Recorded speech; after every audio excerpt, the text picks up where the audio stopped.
So hello students, welcome to my YouTube channel. और आज बेटा हम करने वाले हैं क्लास 9 की साइंस की वर्कशीट नंबर 41 यानी कि 41, जिसको आप हिंदी में बोलते हो। ये आपकी 7 अक्टूबर की यानी कि 7 अक्टूबर की वर्कशीट है।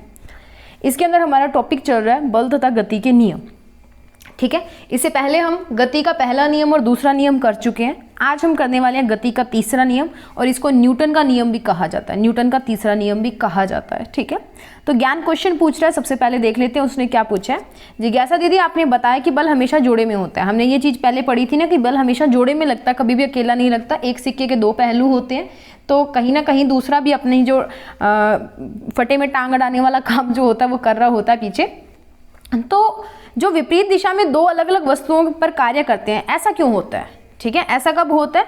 देखो, दो बल क्यों लगते हैं? क्योंकि एक बल दूसरे को असंतुलित करेगा तभी वो वस्तु चलेगी। ठीक है, तो दो बल लगते हैं, एक जिस दिशा में उसको चलाना है उस दिशा में, दूसरा वो वस्तु खुद फोर्स लगाएगी कि उसको नहीं चलना है। ठीक है, उस दिशा में।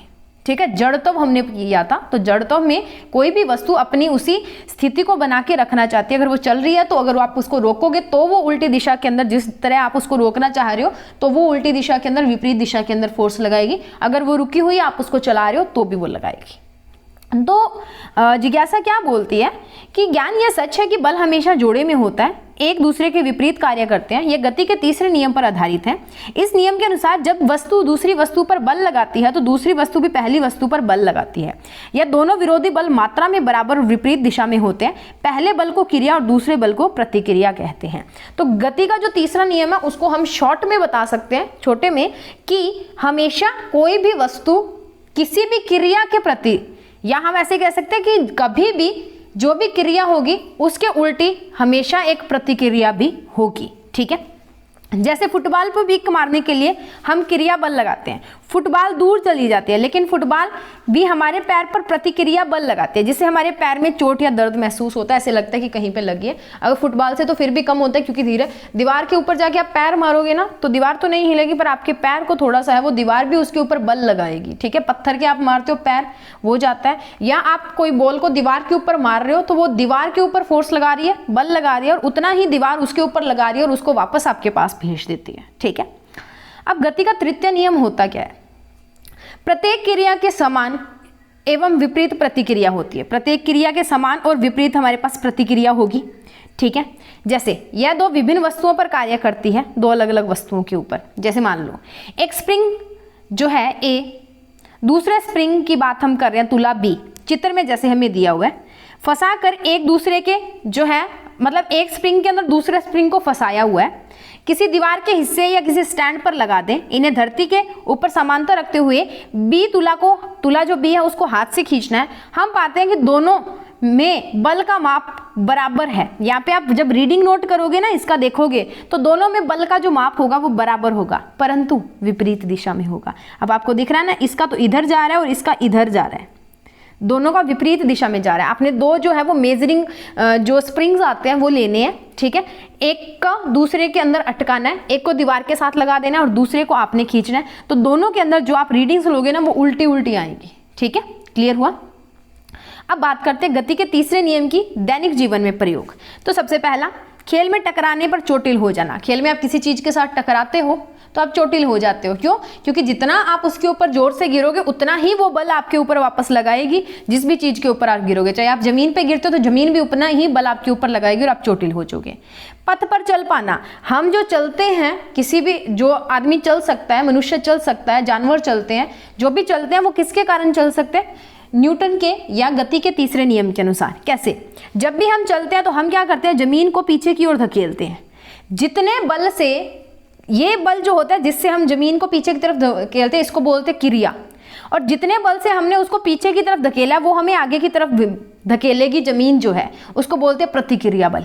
ऐसे ही हम जो है वो चलते रहते हैं फिर। ठीक है, बंदूक से गोली छोड़ने पर बंदूक का प्रतिक्षेपण, प्रतिक्षेपण मतलब रिकॉइल होना, पीछे की तरफ झटका लगना। तो जो भी बंदूक चला रहा है ना उसको झटका महसूस होगा। ठीक है, ये भी न्यूटन का तीसरा नियम है, क्योंकि जितनी गति से वो गोली निकल के जाएगी, ठीक है, उतनी ही गति वो बंदूक भी करेगी। ठीक है, उतना ही जोर से झटका आपको लगेगा। ठीक है, रॉकेट का ऊपर उठना, रॉकेट जब ऊपर उठता है, जब रॉकेट को छोड़ा जाता है तो जितनी स्पीड से वो ऊपर जाएगा उतना ही धक्का वो नीचे की तरफ लगा के जाएगा। ठीक है, नाविक के आगे की ओर कूदने पर स्थिति में नाव का पीछे की ओर गति करना। आपने कभी बोटिंग वगैरह की होगी, नाव चलाई होगी, कहीं पार्क वगैरह में जाते हो, तो जब आप नाव से उतरते हो तो एकदम से जैसे स्टैंड के ऊपर पैर रखते हो तो आप इधर जा रहे हो पर नाव पीछे की तरफ जाती है, क्योंकि आप क्या कर रहे हो, नाव को पीछे की तरफ धकेल रहे हो और उतनी ही गति से नाव आपको आगे की तरफ धकेल रही है। ठीक है, उसके बाद हमें है ट्रैम्पोलिन के खेल में कूदने पर वापस उछलना। आपने वो ट्रैम्पोलिन देखा होगा जो एक ऐसे नेट सा लगा होता है, उसके ऊपर जब छलांग लगाते हैं तो वो उतना ही, जितनी जोर से आप छलांग लगाओगे उतना ही आप ऊपर जाओगे, फिर जितना नीचे हुए उसी बल के साथ आते हो फिर उतना ऊपर जाते हो। ठीक है, जैसे ये बच्चा आपको दिखाया हुआ है। गेंद को दीवार पर मारने पर परावर्तित होना। आप गेंद को दीवार पे मारते हो, वो दीवार जितनी बल से आप उसको मारोगे, जितना जोर से दीवार पे मारोगे ना, उतना ही जोर से वो वापस आएगी। एक और भी है बहुत इंटरेस्टिंग एग्जांपल, थप्पड़ पड़ता है ना जब चमाटा पड़ता है, ठीक है, पड़ता ही है नॉर्मली, जब बच्चे होते हैं उनको भी पड़ता है, बड़ों को भी पड़ जाता है कई बार। तो जितना जोर से थप्पड़ पड़ता है ना उतना ही जोर से बच्चा रोता है। तो जो थप्पड़ पड़ना है वो क्रिया है और जो रोना है वो प्रतिक्रिया है। जितना जोर से पड़ेगा उतना ही गाल जो है वो लाल ज्यादा होता है। ये भी न्यूटन का तीसरा नियम ही है। ठीक है, अब उसके बाद में बेटा इसके हैं क्वेश्चंस, टोटल 5 क्वेश्चंस हैं, तो 1 बाय 1 हम देख लेते हैं इन क्वेश्चंस को, एक डिस्कस कर लेते हैं, समझ लेते हैं कि क्या क्या इनके अंदर हमने करना है। गति का तीसरा नियम लिखिए, हमारा है पहला क्वेश्चन। तो गति का तृतीय नियम कहता है कि प्रत्येक क्रिया के बराबर और विपरीत प्रतिक्रिया होती है। आप इतना लिखना चाहो तो भी आपका सही है, every action has equal and opposite reaction. प्रत्येक क्रिया के बराबर और विपरीत प्रतिक्रिया होती है, इतना भी लिख सकते हो। अगर आपको नहीं इससे ज़्यादा लिखना है तो आप ज़्यादा लिख सकते हो। अब उसके बाद में दूसरा क्वेश्चन है, यदि कागज हमारे द्वारा पेन पर लगाए गए बल का विरोध नहीं करता तो क्या हम कभी लिख पाते? बिल्कुल नहीं। क्यों? क्योंकि गति का तृतीय नियम के अनुसार प्रत्येक क्रिया के बराबर विपरीत प्रतिक्रिया होती है। ये न्यूटन ने बोला है। हम मोशन में हैं, हम लिख रहे हैं, तो अगर हमें मूव करना है, मोशन करना है, तो जितना हमने फोर्स लगाया है उतना वो वापस से हमारे ऊपर लगाएगा, तभी हम लिख पाएंगे। और उससे ज़्यादा फोर्स अगर हमने लगा दिया तो जो पेज है, जो कागज़ है, उसके आर पार चले जाएंगे हम लोग। ठीक है, तो एक चीज ये होती है। दूसरी चीज होती है लिखने के लिए जरूरी आपका क्या, फ्रिक्शन या घर्षण जिसको बोलते हैं। आपका जो पेज है ना वो बिल्कुल ऐसे थोड़ा सा रफ होना चाहिए, रफ मतलब खुरदरा होना चाहिए। जितना वो चिकना होगा ना उतना ही उसके ऊपर लिखना बड़ा मुश्किल हो जाएगा। ठीक है, इसीलिए कागज हमारे द्वारा पेन पर, बेटा पहल पर नहीं, पेन लिख लेना, पेन पर लगाए गए बल का विरोध करता है, उसी वजह से हम कागज के ऊपर लिख पाते हैं। क्योंकि उन्होंने बोला है कि अगर आप फोर्स लगाओगे तो वो उसके विपरीत फोर्स लगाएगा। अब जब हम लिखते हैं तो हम पेन के ऊपर फोर्स लगाते हैं तो कागज भी तो लगाएगा ना। ठीक है, अब देखिए क्वेश्चन नंबर तीसरा। एक सैनिक राइफल से गोली दागने से पहले राइफल को कंधे से क्यों सटा लेता है? इसकी ना मैं आपको एक बड़ी एग्जांपल देती हूँ। आपने एक मुहावरा सुना होगा, दूसरे के कंधे पे रख के बंदूक चलाना या गोली चलाना। क्यों चलाते हैं ऐसा? इसके पीछे भी एक बहुत बड़ा रीज़न है। हिंदी में तो आपको यही बताया होगा कि किसी और के जो है को जो दोष है वो किसी और पे डाल देना, ऐसा ही कुछ बोलते हैं ना। ठीक है, तो यहाँ पे हमारे पास क्या होता है, इसका एक साइंटिफिक रीज़न है कि एक राइफल से जब गोली चलती है तब राइफल के आगे की ओर गोली एक बल प्रयुक्त होता है, इसे क्रिया बल कहते हैं। अब ये तो गोली के ऊपर तो क्रिया लग गया बल, अब क्रिया की प्रतिक्रिया भी तो होगी, और वो किस पे होगी? गन पे होगी। तो गोली भी इस राइफल को पीछे की ओर बराबर बल का प्रयोग करती है, जिसे क्या कहते हैं? प्रतिक्रिया बल कहते हैं। तो जितनी स्पीड से गोली निकली है ना उतनी स्पीड से आपकी गन जो है, राइफल जो है, वो पीछे की तरफ जाएगी। तो अगर आपके हाथ के अंदर वो होगी और आप उसको अपने कंधे पे नहीं रखोगे तो आपके हाथ में इंजरी होने के, आपके हाथ में चोट लगने के चांसेस बढ़ जाते हैं। ठीक है, जोर का झटका लगता तो आपका हाथ जो है वो टूट सकता है, आपको इंजरी हो सकती है। ठीक है, पर इसीलिए क्या करते हैं कि राइफल के बड़े द्रव्यमान के कारण राइफल चलाने वाले सैनिक के कंधे पर पीछे की ओर राइफल एक झटका लगाता है। ठीक है, अब राइफल है, उसका भार खुद पिस्टल से तो ज्यादा होता है, रिवॉल्वर से। तो अब उसको कंधे पे रख लिया तो अब दो मास हो गए, एक तो जो सैनिक है उसका मास हो गया, यानी कि उसका द्रव्यमान हो गया।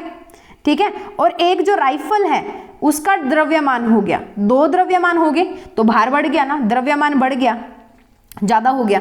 अब ज्यादा हो गया तो झटका जो है वो कम लगेगा। क्यों? एक छोटी सा पत्थर है, उसको आप पैर मारोगे पैर से तो वो बहुत दूर तक जाएगा। एक पूरा बड़ा ईंट पड़ा है या एक पूरा बड़ा पत्थर या कोई एक पूरा जो है हिमालय ही खड़ा है, उसके ऊपर मारोगे तो वो क्या होगा, आपका ही पैर टूटेगा, उसका तो कुछ नहीं होगा। तो जितना भार ज्यादा होगा ना, उतनी प्रतिक्रिया का जो बल होता है ना वो कम लगता है, उतना झटका आपको कम लगेगा। इसीलिए बंदूक के पीछे हटने को प्रतिक्षेपण कहते हैं। प्रतिक्षेपण मतलब रिकॉइलिंग जिसको कहते हैं, ठीक है। तो पीछे की ओर सिर्फ एक झटका लगता है, धीरे से लगता है, जिसके कारण आपको जो है वो हानि नहीं होती है कुछ, ठीक है। अब ये बात होगी, अगली बात कर लेते हैं।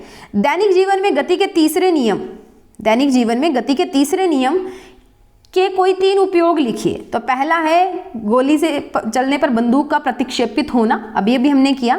जमीन पर चलने वाला आदमी, जो हम चलते हैं ना, वो भी न्यूटन के तीसरे नियम, गति के तीसरे नियम की मदद से चलते हैं। नाव चलाना, नाव भी जब चलती है तो चप्पू क्या करता है, उल्टी डायरेक्शन में पानी को धकेलता है, और जित उल्टी दिशा के अंदर पानी को धकेलता है तो पानी नाव को उससे उल्टी दिशा के अंदर धकेलता है। तो जब भी नाव चलाई जाती है पानी को पीछे की ओर धकेला जाता है और नाव फिर क्या करती है, आपकी आगे चलती जाती है, ठीक है।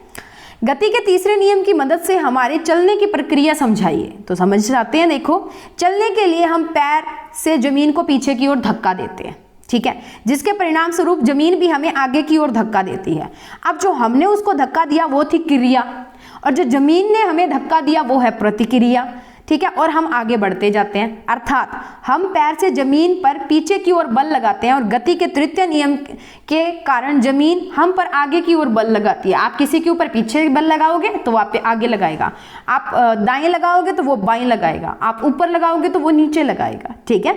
और हम आगे बढ़ जाते हैं। इस प्रक्रिया या यह प्रक्रिया लगातार दोहराने के कारण हम चलने लगते हैं और चलते जाते हैं, ठीक है। सो बेटा आपको question number 4 and question number 5 screen के ऊपर दिख रहे हैं, फटाफट से इसका स्क्रीनशॉट लें या यहाँ पे पोज करके इसको नोट डाउन कर लें। नेक्स्ट चलते हैं क्वेश्चन नंबर 1, 2 एंड 3 के ऊपर। तो ये रहे हमारे पास क्वेश्चन नंबर 1, 2 एंड 3। फटाफट से इसको पोज कीजिए, अपनी वर्कशीट को जल्दी जल्दी पूरा कीजिए, जल्दी से फ्री होइए और जल्दी से मजे कीजिए। लॉकडाउन में छुट्टियाँ मिल गई आप लोगों को काफ़ी सारी। और जाते जाते वीडियो को लाइक करके जरूर जाइए, और चैनल को सब्सक्राइब नहीं किया तो सब्सक्राइब भी करिए।